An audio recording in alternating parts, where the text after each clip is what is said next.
Now, what would you say to somebody who goes, Mattie, I hear you, and they don't know the Lord. They're like, I hear you, but I don't want to know somebody. I don't want to worship a God who's like, that seems self-centered. That seems like, what would you say to people that said, I'm sure you've had people say that to you before. What would you say? To that like God demanding worship is self-centered. Yeah. And then even even with the revelation now, say they'd never really fully grasped it. Now they're getting, okay. Yeah. I hear what you're saying in regards to his power and how scary he is. No, thanks.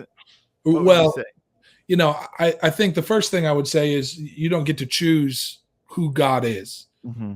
Right. One of the most dangerous phrases that I hear used regularly in church is something like my Jesus or my God. These other guys, they say God's like this, but my Jesus would never do that. Well, like Jesus is who Jesus is. God is who God is. And, we don't get to build God in our image, right? Mm-hmm. God has made us in his image. And so I think that would be my first point. But the second point would be there's this sort of dual, this sort of duality that I think many of us fail to consider, that God demands worship from us, and God deserves worship from us. Mm-hmm. But on top of that, God also designed us, and he designed us to worship him. Mm-hmm. It would be like, we've got, like I said, we've got 3 little boys, and they love to fight with their mother over meals. And, they could say, Mom, I don't want to eat your chicken tonight. You made us chicken and I don't want to eat that. And she could say, well, hey, listen, please eat the chicken. It would really mean a lot to me. I worked really hard to make it for you. Could you please come and take some bites of the chicken? Now, all of that is true, and I think that's a good motivator. However, that chicken is also going to keep them alive for the next day, right? It's like you need food to survive. Mm-hmm. And so you could rebel against the chicken because you feel like, oh, Mom's so selfish. She makes all these meals and she just has to eat them to make her feel good. She gets to decide what I eat. Right. But that's not all there is to it. Like she's demanding that you eat her meals because food keeps you alive. Mm-hmm. And, the truth is that the human heart, it was created to worship.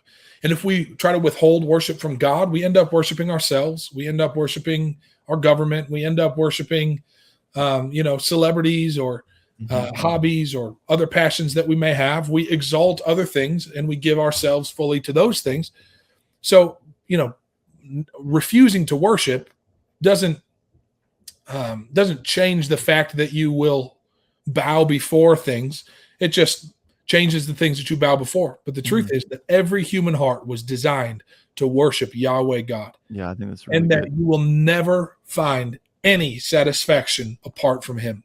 Mm-hmm. And so, people can say, hey, I don't want to do that. It's like, that's fine, but you should know ahead of time, you will never be fully satisfied. Yeah. You'll never be complete.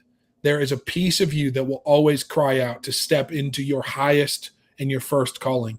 And your highest and first calling is to be a worshiper of God.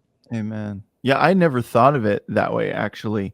You said it really well, that everybody's worshiping something. And it is definitely evidence that we were made to worship, but worshiping the right something. In that case, it is Yahweh himself. Yeah. I'd never thought of it like that. I think that's a really, really great explanation.